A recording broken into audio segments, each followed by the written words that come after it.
Қойшыбек, мүбәрәк, натюрморт. Бірінші бөлім. Бетіме түскен күннен әлде ұйқым қанғаннан оянып кеттім. Кешегі соншалықты ішкенімді ойлап, орнымнан тұра алмайтын шығармын деп ойладым. Жоқ, сергек секілдімін.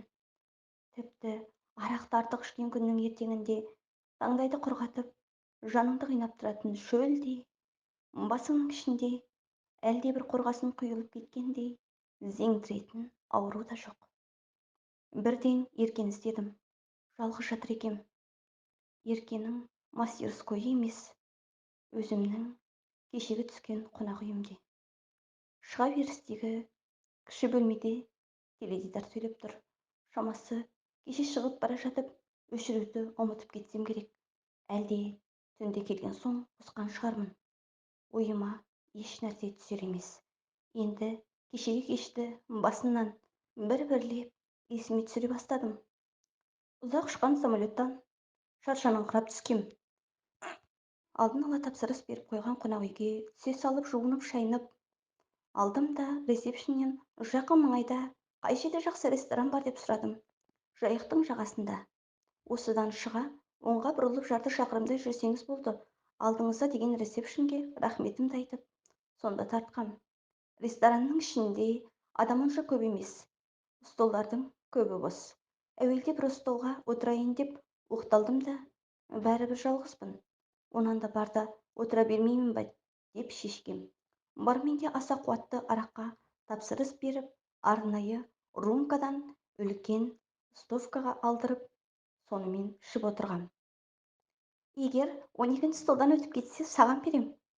Жоқ, өте алмайды. Ойласаңшы, қазірдің өзінде 7-сі шалқая бастады. Барға жақын үстелде отырған екі әйелдің сөзі жүйкеме тие бастады. Биік орындықтың үстінде мойнымды созып сыртқа қарадым. Ашық тұрған терезеден өзеннің салқын самалы бетке ұрады. Өзен жағасындағы қопалы қамыстың бұрыс иісі мұрныма келіп түшкіріп жібердім.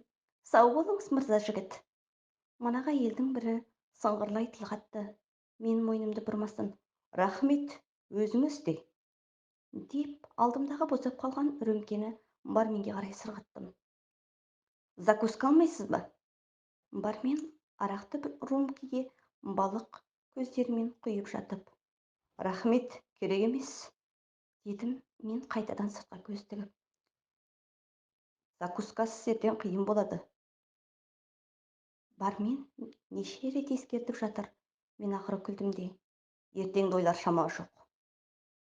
Я айтпақшы, жайықтың жаңа уланған ақсазаны болса, мүмкін, дедім, тілім таңдайыма жабыса тамсанып. Кешіріңіз, сіз сырттан келгенсіз ғой. Бұл мезгілде жайықтың жағасындағы ресторан барлардың барлығы балық етін пайдаланбайды. Бармен маған таңдана қарап тұр. Қанша алыс жақын. Себеп?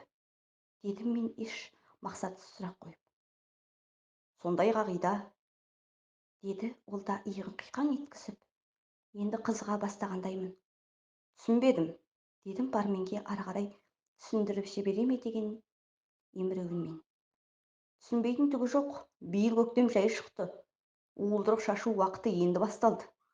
Кімде-кім жайықтың жағасында қандай да бір балық етін пайдаланар болса, не өртеніп, не басқалай бір зауалға тап болады, деді де жанына келген даяршыға бардан қазмойын шарапты алып беріп жатып. Қызық екен, дедім мен шынымен таңғалып. Осы кезде манағы арт жағымда отырған әйелдердің бірі, шамасы сусыз жерден келген боларсыз, деп жаныма келді. Әппақ көйлегі тізесін жартылай жапқан соңғақ бойлы, талдырмаш, аққұба өңді келіншек менімен қатарласа отырды. Жалғасы бар.